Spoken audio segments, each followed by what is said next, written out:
Hello and welcome to another Demon 212 PSP review. Today I'm going to be taking a look at Mega Man Maverick Hunter X, which if you've never played it before, it's like all Mega Man games really, a side-scrolling action-adventure platformer thing. Again, no good at the actually mentioning the genres or anything, so I'm best off just showing it.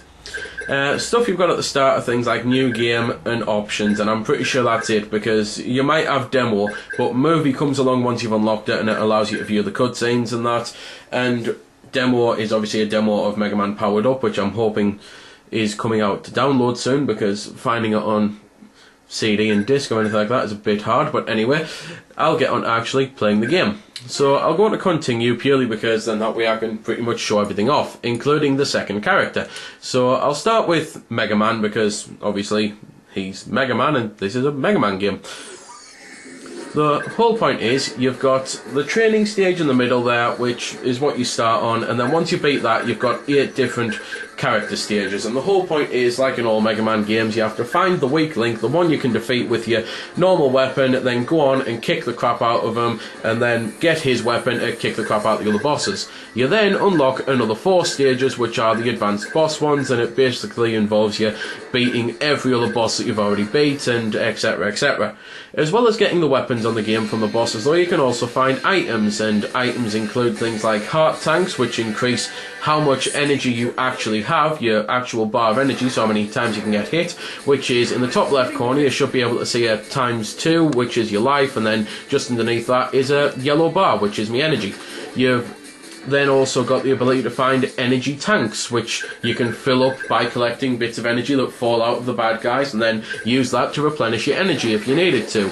So energy tanks are just basically little yellow and greeny orange cylinders, which you collect them, and as long as you yourself don't need energy, they'll automatically go into the tank reserve. You can then get all the weapons, which to the right of the yellow bar on the top left, as I've already mentioned, to the right of that is the ammo for the weapon.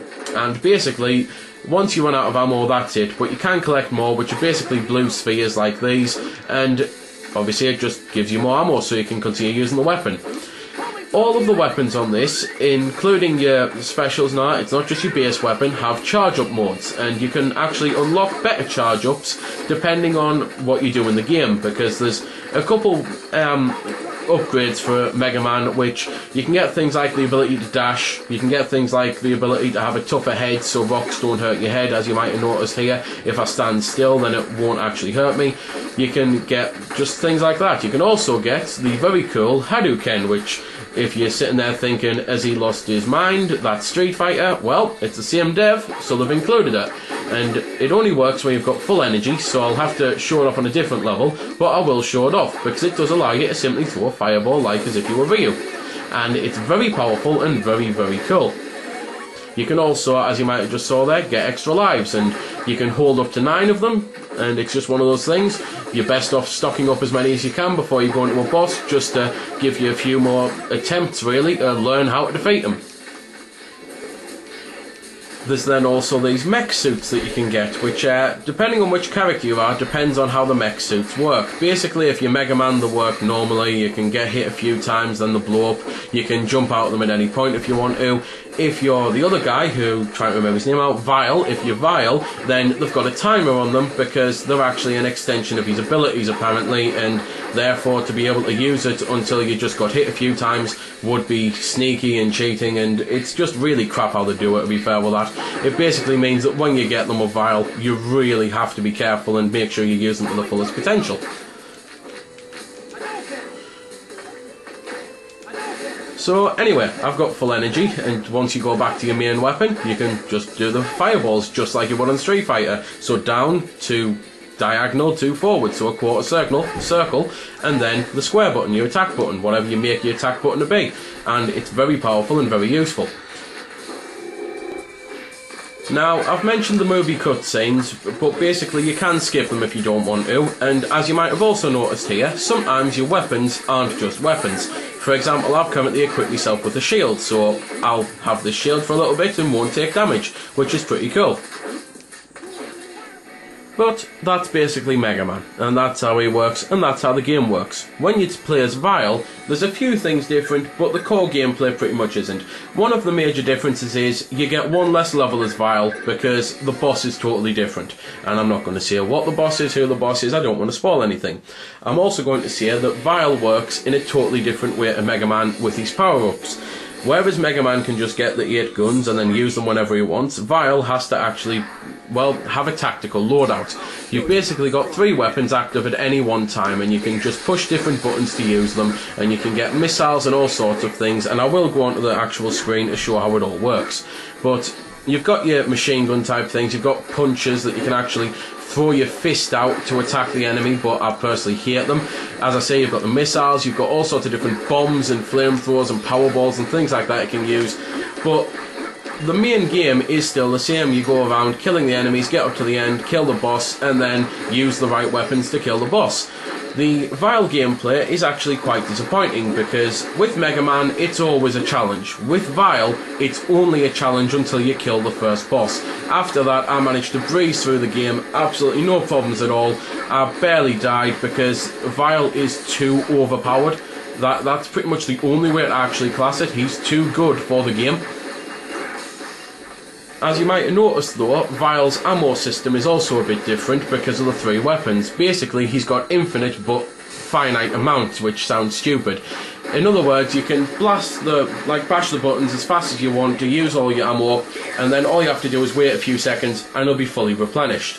And I think they've done that to, again, simplify just basically making Vile, I suppose, and to simplify the game system overall, because what with him only being able to carry 3 weapons, if he ran out of ammo, then that's it, he's a bit screwed, because he's not even got a base weapon like Mega Man, he's automatically using ammo no matter what gun he uses. So then, onto his tactical loadout type screen, and I'm desperately trying to remember how many he can get. But basically at the top of the bar is a yellow bar which is saying 28 out of infinite. That's because I've fully beat the game and it allows me to now put on any weapons I want to, as long as it's still only 3.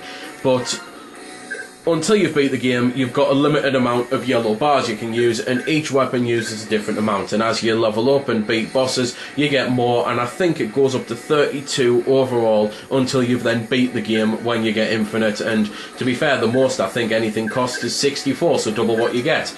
But as I say, you've got the Vulcan cannon, so I'll put one of them on so I can show that off. I've shown the crescent boomerang type things. I'll now show off what am I going to show off? I'll show off the long shot gizmo, which is like a missile cannon type thing. I've shown the mine limpet bombs, because that's pretty much what they are. I'll instead show off the stubborn crawler, because that's a very cool ball of energy that just basically, well, it doesn't stop, I suppose is probably the best way to go, until it runs out of actual ammo for it. It just continues going, destroying the enemies until it goes off the screen. It's very, very cool. So here we go then. You can fire your weapons in the air or on the ground, and depending on how you do it, actually depends on how some weapons work. But then, as I say, you've got this Vulcan cannon, which is basically a machine gun. You can get ones that fire faster, you can get ones that fire in a wider burst, you can get ones that are more powerful and things like that. You've then got your laser cannon type thing, so you can fire a bunch of blasts of that out. It's just basically a case of mixing and matching with Vile until you find the weapons that you need to defeat the bosses. So that's pretty much everything there is to say about the game, other than that graphically it looks fantastic, and musically, as always for a Mega Man game, it sounds great. So I'm going to shut up and leave you with some music.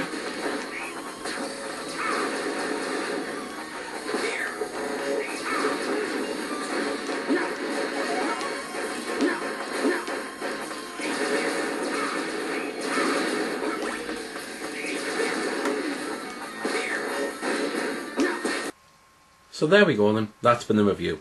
I hope you've enjoyed it, or at least found it helpful.